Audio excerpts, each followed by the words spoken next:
senang bertemu dalam Sri Jayantini Learning Channel. Dan ini adalah video kedua dalam bahasa Indonesia.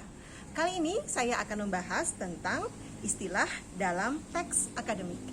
Tentunya hal ini menarik, apalagi jika teman-teman semua atau sahabat Sri Jayantini Learning Channel ingin belajar tentang penerjemahan dan sedang belajar tentang istilah yang ada dalam teks akademik. Apa itu istilah?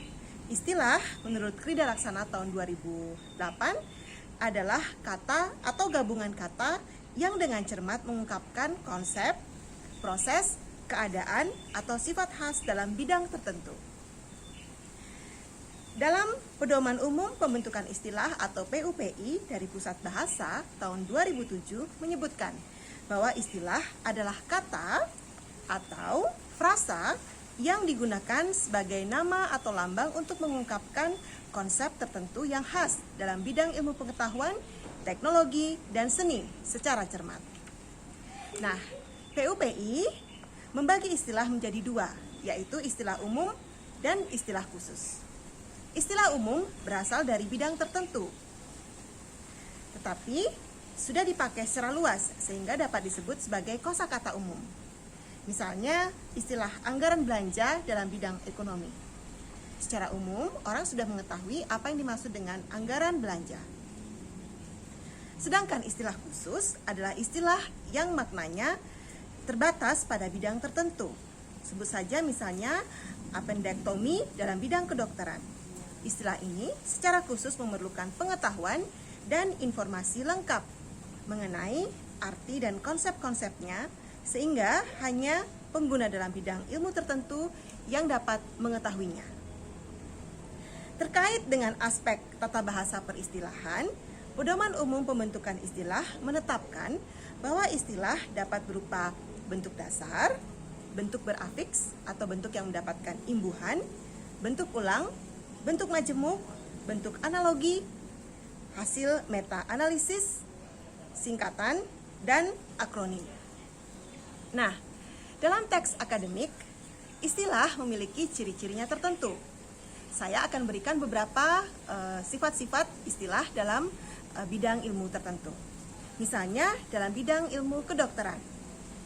Contoh istilah berbahasa Inggris, misalnya dapat ditemukan pada bentuk dasar, seperti misalnya pain, yang dalam bahasa Indonesia bisa diterjemahkan menjadi nyeri.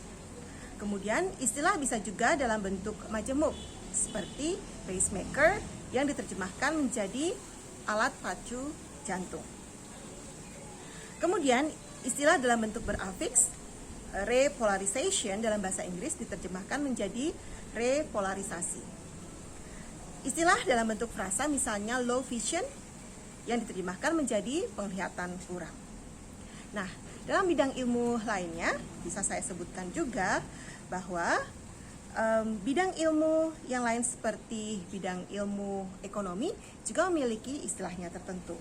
Samping itu juga bidang-bidang ilmu seperti pertanian dan ekologi memiliki istilahnya dan sifatnya tertentu juga.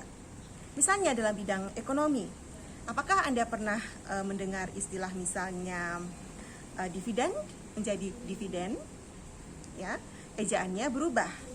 Kemudian ada equity menjadi ekuitas, ada amortization, ya, amortization menjadi amortisasi. Ada juga perubahan sudut pandang, misalnya historical cost menjadi nilai perolehan. Ada juga yang going concern menjadi kelangsungan usaha. Kemudian dalam bidang ekologi dan pertanian, misalnya kata-kata seperti data tetap disebut sebagai data. Kemudian audit menjadi audit, habitat menjadi habitat. Kemudian ada juga istilah-istilah lainnya, termasuk perubahan ke dalam bentuk bahasa Indonesia atau istilah bahasa Indonesia yang disebut biasanya dengan adaptasi. Konsepnya dimengerti, kemudian dibentuklah istilah baru.